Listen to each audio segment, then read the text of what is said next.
Yes. In 5 minutes, I can't really show you how to do it, but I can show you some of the issues and what work some people have done to identify causality. I'm not an expert on machine learning. Economics is my background, but I have looked around, and there's a number of articles that have titles like that where causality seems to be an area that could use further research in machine learning. Why might it be important and difficult to identify?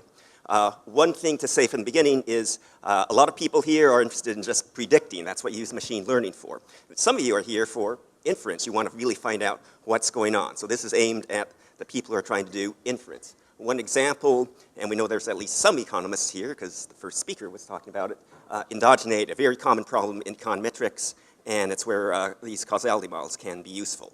Example, you have a scatter plot, you say, hey, that's no problem, we can analyze that. We don't even care which is the dependent or independent variable. You just say, hey, yeah, if I need to predict something, I can do that. For example, maybe you're the organizer of this conference. You say, one of the nice things about this conference, $150, what a bargain. What if you charge $200? Well, you'd make more money, but fewer people would come. In other words, you're interested in what economists would call, what's the demand curve for this conference look like? What if you reduce the price to $75? How many extra people would come?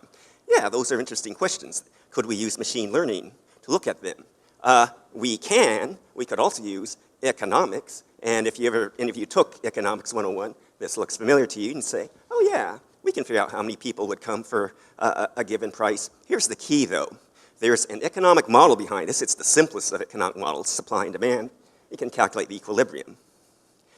Here's the problem. If you're looking at multiple years of data, or maybe you're saying, Portland's not enough, let's get data from Seattle and San Francisco or whatever, you're dealing with multiple supply curves, multiple demand curves, and multiple equilibria. The reason this is a problem is, this is based on theory. You know, I made these up. That's not based on any real data. The real data that you're going to look at, it's going to look something like that. There's your scatter plot. And you might say, hey, I'm going to go estimate a demand curve. It's really easy when we're doing it like that. Not so easy like this.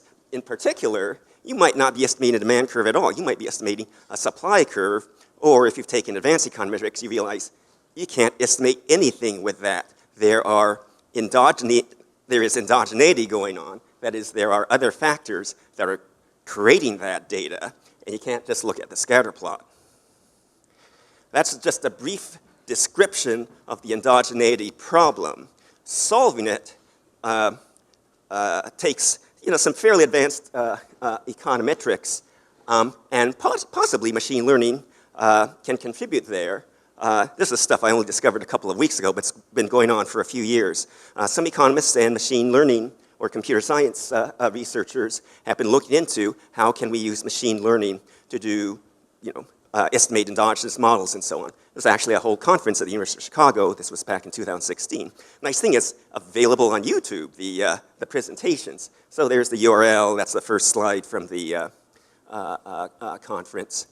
There were several presentations. Not all of them were about causality. Only a couple of them were. This was one of the most relevant ones, something called double machine learning. I had never even heard of that before. I don't know how many of you have heard of it. Again, if all you're interested is doing predictions and looking at that scatter plot, then you're not worried about this stuff.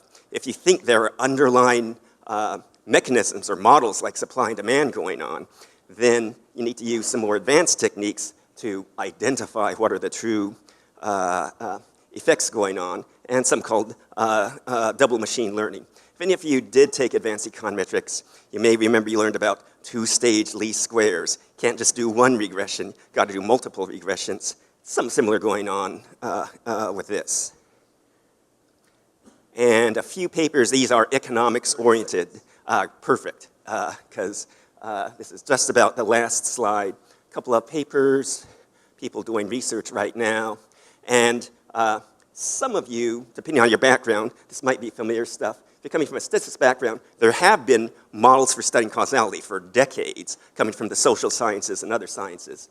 New kid on the block, the one at the bottom, double machine learning, using machine learning to try to identify causality. Thank you. Awesome.